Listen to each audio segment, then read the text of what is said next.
Donc, le coaching, c'est un processus qui aide le client à définir et accomplir ses buts professionnels et personnels plus vite et plus facilement qu'il ne serait possible autrement. Je vous invite, si vous avez un stylo et une feuille, je vous invite à écrire, à noter vos questions ou de laisser vos questions dans les commentaires. J'y répondrai juste à la fin de cette présentation. Le coaching accompagne un système. Un système, nous sommes un système. En tant qu'individu, nous sommes nous-mêmes un système. Mais le système, ça peut être une équipe, ça peut être une organisation. À trouver lui-même ses réponses pour atteindre ses objectifs. Vous voyez, nous sommes dans un espace d'autonomie, de créativité, de co-construction. On ne donne pas le poisson, on apprend à pêcher. On apprend à notre client à pêcher. Le but du travail d'entraînement est de libérer le potentiel pour le porter à son niveau de performance optimale. Il s'agit d'apprendre au client à apprendre par lui-même plutôt que de lui faire ingurgiter un savoir extérieur. Le client arrive, il a un potentiel infini. Il suffit qu'il puisse en prendre conscience. Il a des ressources. Et à partir des ressources actuelles, il peut développer d'autres. Il peut en développer d'autres. Du moins, il peut identifier les ressources nécessaires pour l'atteinte de son objectif, les identifier. Et de là, s'il doit aller faire une formation ou faire appel à un autre expert, il le fera. Mais tout le potentiel existe à l'intérieur de notre client ou de notre équipe ou de l'organisation que nous accompagnons. Donc, j'arrive là à vous parler des différentes formes de coaching. Donc, il y a, par rapport au cadre, il y a le coaching de vie ou coaching personnel. Donc, c'est une démarche orientée vers des objectifs de développement personnel et la réalisation de projets de vie. Il y a le coaching corporatif. Donc, c'est un coaching qui se déroule au sein d'une organisation et il repose souvent sur une relation tripartite qui inclut le prescripteur, le coaché et le coach. Il répond à des objectifs de l'organisation vis-à-vis du salarié ou à des objectifs professionnels de cette personne accompagnée. Il y a aussi le coaching solidaire. C'est ce qu'a fait CNM Solidarity depuis le 26 mars. C'est un accompagnement sans engagement financier. Les différentes formes de coaching, il y a des coachings volontaires. Je suis le client et je demande d'être accompagné. Il y a le coaching prescrit. Je suis le manager d'un collaborateur. Je suis le N+1 et je souhaite que mon collaborateur développe certaines compétences ou devienne plus efficace ou devienne plus performant ou devienne plus engagé, motivé. Donc, ça dépend de la demande et à quel niveau elle se situe. Donc, je vais faire appel à un coach et je vais prescrire du coaching à mon collaborateur. Il y a aussi du coaching qu'on appelle proposé, c'est-à-dire que l'organisation a promu un salarié à un poste de cadre supérieur et donc il va prendre de nouvelles responsabilités. Donc, je vais proposer à ce nouveau directeur l'accompagnement d'un coach pour qu'il puisse accompagner cette transition dans les meilleures conditions. Il y a aussi, donc on a vu par rapport au cadre, par rapport à l'initiateur du coaching et il y a aussi par rapport à l'objectif. Il y a donc le coaching centré sur la personne, c'est-à-dire l'individu lui-même qui veut améliorer, se réaliser, être plus efficace et plus performant, en même temps être épanoui.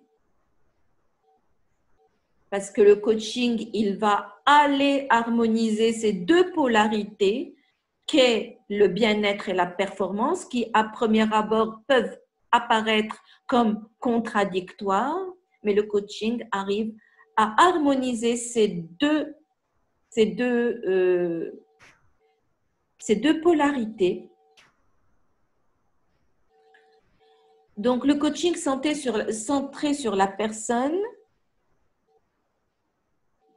c'est le genre de questions qu'on peut se poser. Pourquoi ne suis-je pas motivée? Peut-être que j'ai envie de changer de métier. Peut-être que j'ai l'impression que je manque de temps. Donc, je vais faire appel à un coach pour m'aider dans ce sens. Le coaching centré sur la relation, mon patron est odieux, persécuteur, c'est-à-dire que j'ai un souci de relation avec mon patron, comment je peux m'en sortir, comment améliorer cette relation.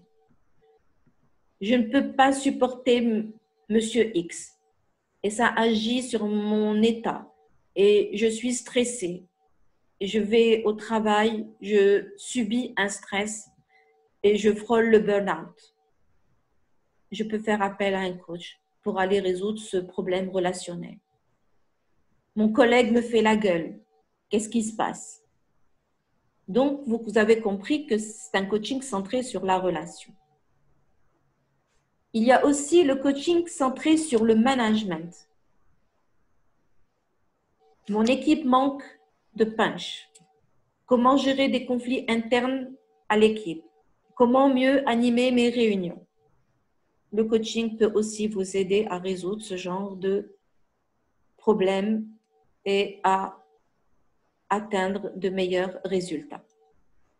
Il y a le coaching des dirigeants. Comment développer de nouvelles stratégies? Comment répartir les missions de chacun? Comment adapter mon leadership? Travailler sur la vision du dirigeant qu'il pourra par la suite partager avec l'ensemble de son organisation. Les bénéfices du coaching sont multiples et variés. Pourquoi?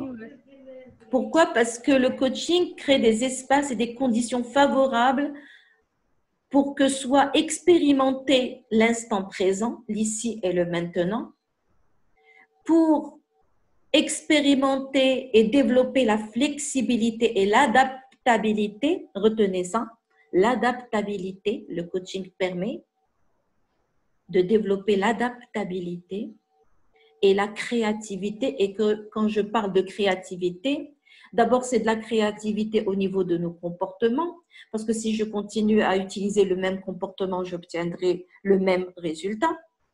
Et de la créativité en termes d'innovation, parce qu'aujourd'hui, l'amélioration continue des produits au niveau de l'entreprise n'est plus suffisante. L'entreprise doit innover pour devenir pérenne. Et donc, on doit se pencher sur la créativité, sur la capacité de créativité de ces acteurs. Donc, les bénéfices du coaching, c'est une vie plus équilibrée, alignée sur nos valeurs personnelles. Ça nous permet de construire des solutions. On est orienté solution dans le coaching.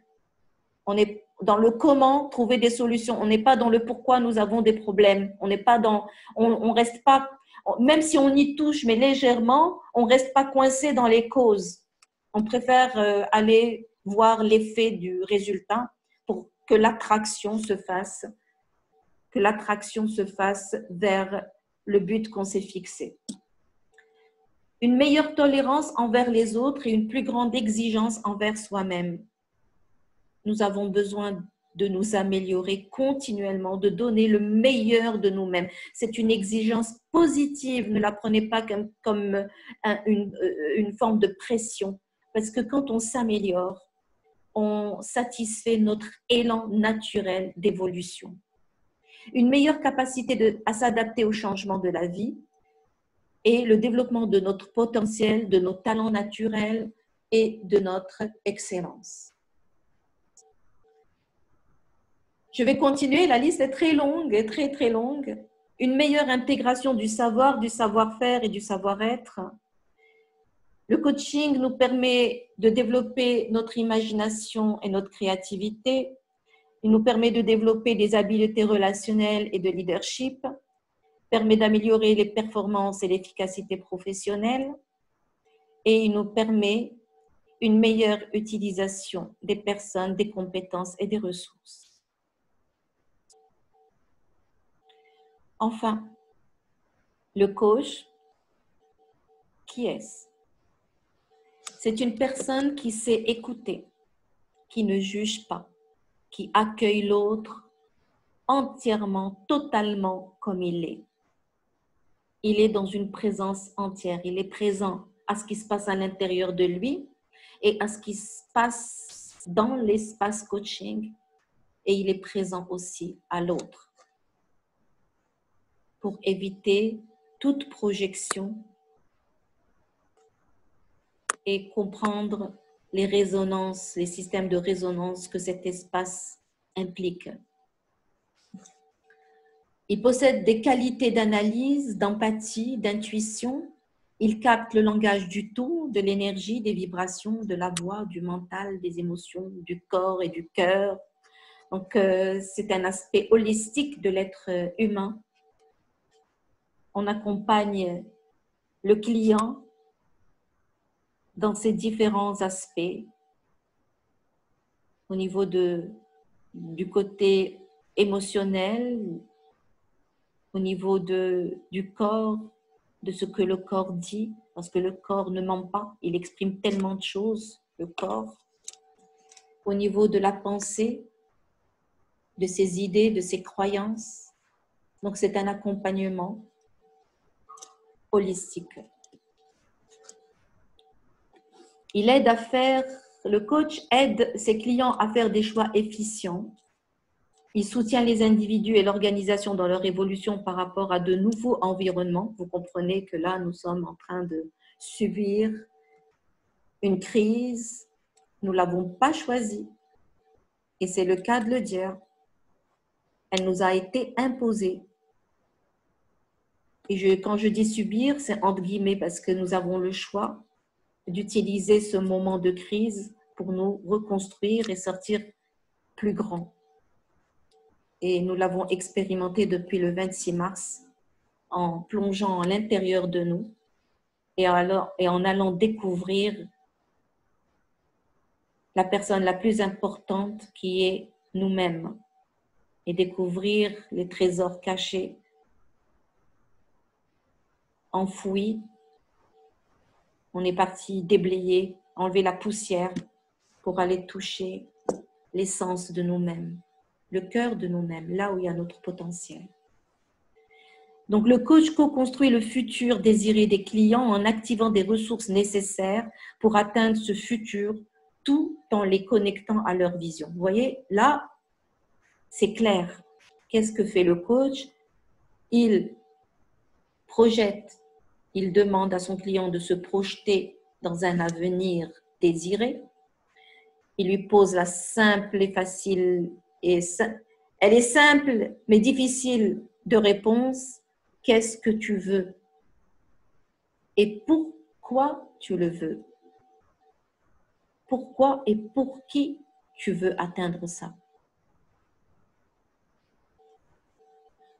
Et puis, il invite à aller connecter ses ressources et se mettre en action à travers différentes petites étapes pour se rapprocher petit à petit du but fixé.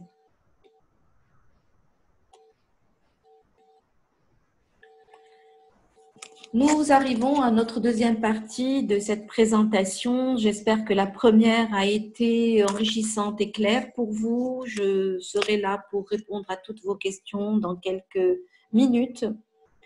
Donc, la résilience.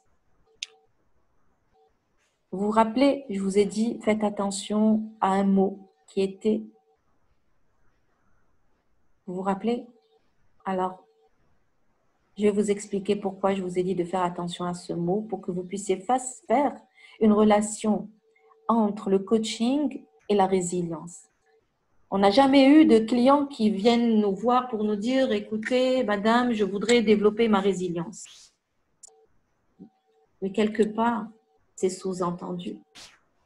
Un client, quand il arrive pour relever des obstacles, il arrive pour relever des défis, il arrive pour relever des challenges, il arrive pour vivre un changement ou réussir un changement.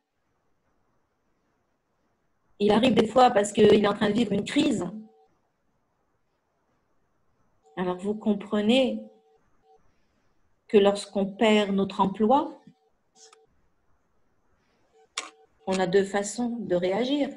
Il y a des personnes qui vont rebondir facilement et qui vont pouvoir s'en sortir. Ils font preuve de résilience.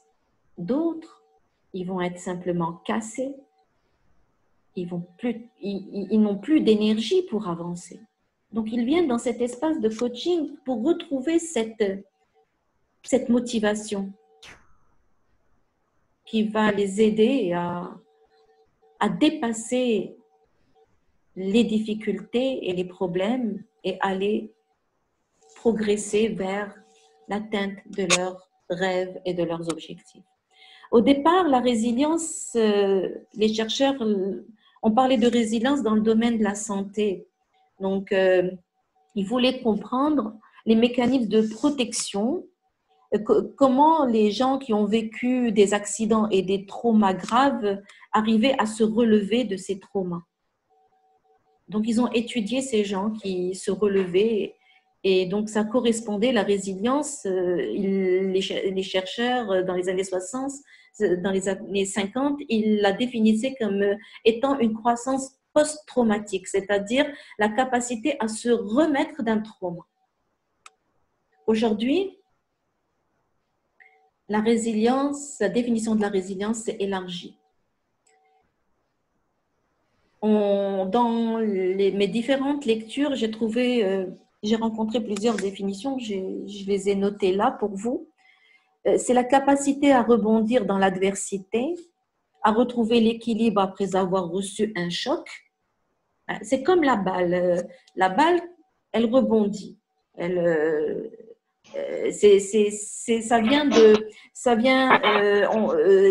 de résilience vient de l'étude des matériaux, de la physique.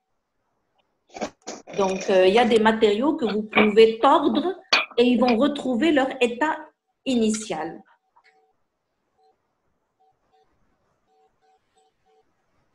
Donc, c'est ça.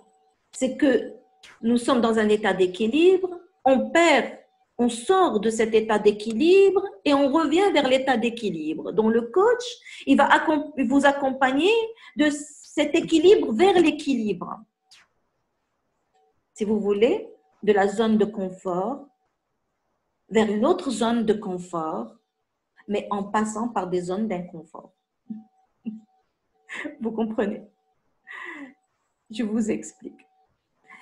Donc, dans les définitions, la résilience, c'est aussi la capacité à garder notre niveau d'énergie, quelle que soit la situation que nous vivons. À maintenir un niveau de performance élevé et à s'épanouir, y compris dans des environnements stressants. Moi, je retiens personnellement cette définition parce qu'elle me parle en tant que coach. La résilience est la capacité à faire face au changement et à continuer à se développer, quelles que soient les circonstances extérieures, et à mieux faire face au stress. Alors, il y a le mot changement ici parce que le coach, il accompagne son client d'un état présent vers un état futur désiré. C'est ça le changement. En fin de compte, le problème, c'est l'écart qui existe entre l'état désiré et l'état présent. C'est ça ce qui représente le problème, ce que représente en fin de compte un problème ou un projet quelconque. Il y a un état présent et un état désiré et le coach va accompagner le client sur le chemin pour pouvoir faire atteindre l'état désiré, en sachant qu'entre l'état présent et l'état désiré, il y a pas mal d'interférences. Le rôle du coach, c'est d'aider le coaché, d'identifier toutes ces interférences pour pouvoir les dépasser, connecter ses ressources et avancer et continuer et maintenir le changement dans la durée. Parce que pour mettre en place un changement, ça demande du temps parce que tout changement nécessite un apprentissage d'ordre cognitif et comportemental. Et quand je parle d'apprentissage comportemental, ça veut dire qu'on doit sortir de nos habitudes et mettre en place de nouveaux circuits neuronaux. Ça demande du temps pour mettre en place de nouveaux circuits neuronaux pour que le nouveau comportement devienne aussi de l'ordre d'un automatisme, mais plutôt un automatisme positif, constructif, qui aide la personne à atteindre ses résultats. La résilience aujourd'hui s'impose à nous. Vous comprenez que nous sommes dans un monde qu'on appelle VUCA, VUCA World. VUCA World, c'est un acronyme qui veut dire volatile. Rien n'est permanent aujourd'hui. Rien n'est permanent, que le changement. Le changement est permanent, mais autre chose, non. On est dans un monde incertain, nous le vivons aujourd'hui. On en a fait l'expérience et je vous en félicite d'avoir fait l'expérience. Vous devez être heureux satisfait de cette opportunité parce qu'aujourd'hui, vous avez développé de nouvelles compétences. Par exemple, je n'ai jamais imaginé un jour que je ferais du coaching en ligne. Et je peux vous faire un aveu, je n'étais pas partisane de ce mode d'accompagnement en ligne. Cette période m'a appris à observer mon client à travers l'écran et à être plus attentive aux micro-comportements et au langage du corps qui peut m'envoyer des micro-signaux, le langage du corps qui peut m'envoyer des informations utiles pour que je puisse rebondir et poser la question pertinente qui va aider le client à prendre conscience. J'ai changé aussi. J'ai développé des compétences et vous avez certainement, vous aussi, développé des compétences, le télétravail, le digital. Vous avez trouvé d'autres moyens pour résoudre vos problèmes au niveau de votre entreprise. Vous avez développé de nouvelles stratégies, peut-être de nouveaux produits. Vous avez été créatif. De toute façon, l'être humain n'est créatif que lorsqu'il est en mode survie. Je vais m'expliquer. L'homme préhistorique, il a découvert le feu pas par accident. C'est parce qu'il était en danger. Il était en danger parce qu'il y avait des animaux qui pouvaient le dévorer, qui pouvaient l'attaquer. Donc, le mode survie, des fois, peut être utile parce qu'il va nous pousser à fuir la souffrance et à créer de nouvelles modalités pour fuir la souffrance. Et naturellement, on va devenir créatif. Quand vous voyez votre entreprise en crise, c'est à vous de choisir. Soit d'être comme un œuf s'il tombe, il se casse, ou d'être comme une balle de tennis qui rebondit avec légèreté parce qu'elle a pu s'adapter au changement. C'est ça la résilience, c'est s'adapter au changement. Et vous vous rappelez le mot que je vous ai dit de retenir? Le coaching développe l'adaptabilité. Donc, nous sommes dans un monde incertain, complexe parce que tellement de paramètres qu'on ne peut plus rien prévoir. Il n'y a plus la notion de cause à effet, le monde linéaire, cause à effet n'existe plus. Et nous sommes dans un monde ambigu. D'autre part, nous assistons à une explosion du taux de burn-out. Et après le déconfinement, l'expérience en Chine a montré qu'il y a eu beaucoup de divorces et qu'il y a eu beaucoup de dépression. Et c'est pour ça qu'on a tenu, depuis le 26 mars, à construire une communauté autour de CNM Solidarity. Nous sommes une grande famille et nous nous sommes tenus compagnie. Nous nous sommes épaulés mutuellement. On s'est soutenus mutuellement. J'ai aussi grandi que ma communauté ou la communauté de Coaching News Magazine a grandi. Merci de nous avoir fait confiance. Pourquoi la résilience? Parce que la résilience va nous permettre de développer notre capacité d'adaptation au changement, de faire face à l'adversité, de récupérer rapidement après un choc, après une crise, et de maintenir un état d'équilibre. Est-ce qu'on peut développer notre résilience?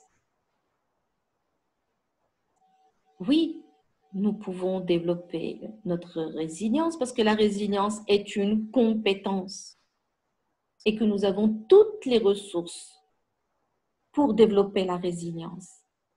Enfants, nous étions tous résilients. Vous avez déjà vu un enfant qui marche? Il tombe, il se relève. Il ne se pose pas la question, est-ce que je vais rater ma marche? Non, il tombe, il va pleurer un petit coup, mais il se relève. Quand on apprenait à faire du vélo, enfant, tout était possible. On était dans la joie, dans la curiosité. On était curieux, on était ouvert. On était enthousiaste, créatif. Mais tout ça, c'est parti où? C'est parti à cause du conditionnement et de l'éducation et de l'école et de la société et des normes, parce qu'on a dû être et respecter certaines normes, certains conditionnements. La télévision est le meilleur conditionnement. Alors, je vous invite à lire un livre plutôt que de voir la télévision. Vous avez bien vu les effets néfastes de la télévision ces derniers temps.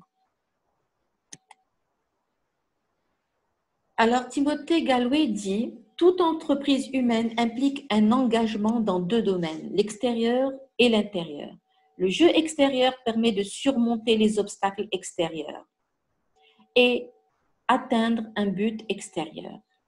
Le jeu intérieur se déroule dans le mental du joueur et se joue contre les obstacles tels que la peur, le doute de soi, la perte de concentration et la limitation des concepts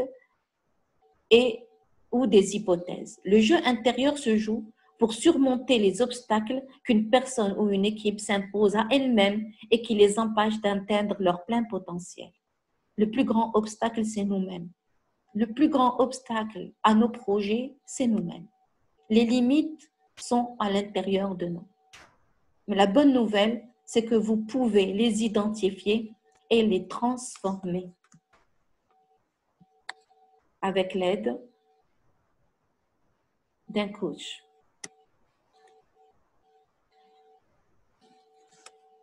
L'enjeu, c'est de maîtriser notre jeu intérieur. C'est notre capacité à mobiliser nos ressources intérieures pour surmonter les obstacles que nous nous imposons ou imposer, tout en restant fidèles à nos valeurs et à notre ligne de conduite dans la poursuite de nos objectifs. J'en ai déjà parlé. On arrive donc, pourquoi la question était, est-ce qu'on peut développer notre résilience? On remarque que les 6 grandes composantes de la résilience, je vais vous donner le nom de l'université, c'est l'université de Pennsylvanie et de Californie à Berkeley. Ce sont des chercheurs qui ont étudié les sujets résilients et ont montré qu'ils faisaient preuve d'une grande conscience de soi. Ça veut dire être conscient de soi, c'est reconnaître ses schémas de pensée, ses émotions et ses comportements, savoir identifier les signes de faiblesse avant que la crise ne se déclare. Ça veut dire que être résilient, ça se prépare. Il faut anticiper la crise, il faut anticiper les difficultés. Donc, la résilience se prépare. La deuxième composante, c'est l'autorégulation. Réguler ses impulsions, ses émotions et ses comportements, exprimer les émotions de manière appropriée. En coaching, on parle de développer notre intelligence émotionnelle. Savoir autoréguler nos émotions. Vous pouvez entendre aussi parler gestion des émotions, maîtrise des émotions. On parle ici d'autorégulation des émotions. Les sujets résilients font preuve d'optimisme. Ce n'est pas être utopique, être optimiste. Être optimiste, c'est être orienté solution au lieu d'être orienté problème. La quatrième composante, on fait preuve d'agilité mentale. Quand quelque chose ne marche pas, on teste autre chose. Contraire de la rigidité. Être flexible. Ils savent quelles sont leurs forces de caractère. C'est-à-dire qu'ils savent identifier leurs points forts pour s'appuyer sur leurs points forts. Ils savent aussi identifier leurs points faibles pour que ça soit un tremplin de développement. Et ce sont des personnes qui sont connectées aux autres. C'est-à-dire que ces personnes peuvent demander de l'aide, savent demander de l'aide. Votre puissance, ce sont les autres. Si vous êtes des leaders, vous êtes capables de faire adhérer les autres à votre projet pour qu'ils soient des ressources et qu'ils puissent vous aider à atteindre les objectifs et les buts que vous vous êtes fixés.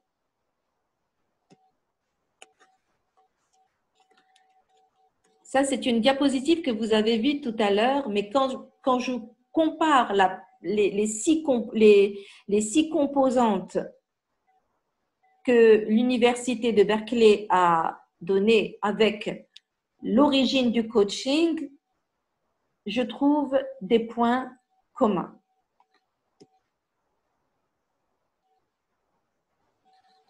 Une autre recherche, c'est Carmelina Lawton-Smith dans une revue de l'International Coaching Psychology et qui a fait une étude, elle a fait une enquête auprès de leaders et elle a voulu comprendre quel a été l'impact du coaching sur leur résilience. Donc, elle les a questionnés, donc elle a fait une enquête dans ce sens, elle les a questionnés et donc ces personnes ont fait ressortir 5 thèmes. Ils ont dit que le coaching a actionné leur confiance en eux-mêmes, leur a permis de faire de nouveaux apprentissages. Vous avez compris que pour changer, il faut apprendre de nouvelles choses sur le plan cognitif et comportemental. Ça élargit leur cadre de référence et ça leur a permis de prendre de la hauteur et de s'ouvrir à de nouvelles perspectives. Ça a été pour eux un espace de soutien. Le coaching est un espace de sécurité, un espace où les choses deviennent possibles. C'est un espace des possibles. Donc, ces leaders, on dit que le coaching a pu leur offrir une relation de soutien, un espace sécurisant. Et enfin, c'est aussi un espace de réflexion. Je prends du recul, je me vois en train d'agir et je réfléchis à comment je pense, à comment je ressens les choses, à comment j'agis. Donc, on comprend là que le coaching développe la résilience. Je vous laisse avec... j'ai terminé là ma présentation, mais si vous voulez noter ce petit exercice que je vous ai préparé, je vous laisse le temps de le noter. Prenez un moment de calme et posez-vous ces questions. Est-ce que je me considère comme une personne résiliente?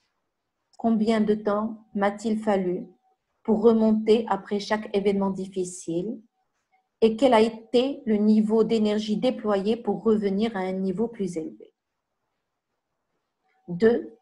En regardant mes échecs et difficultés, même s'il s'agit de moments douloureux, puis-je identifier en quoi je serais différent si je n'avais pas connu ces difficultés? Cherchez bien. 3. Notez au moins 3 qualités ou enseignements que vous avez appris grâce à ces difficultés. Merci d'avoir été présent pour cette présentation, pour cette session autour du coaching et de la résilience. Je suis à votre disposition pour répondre à vos questions.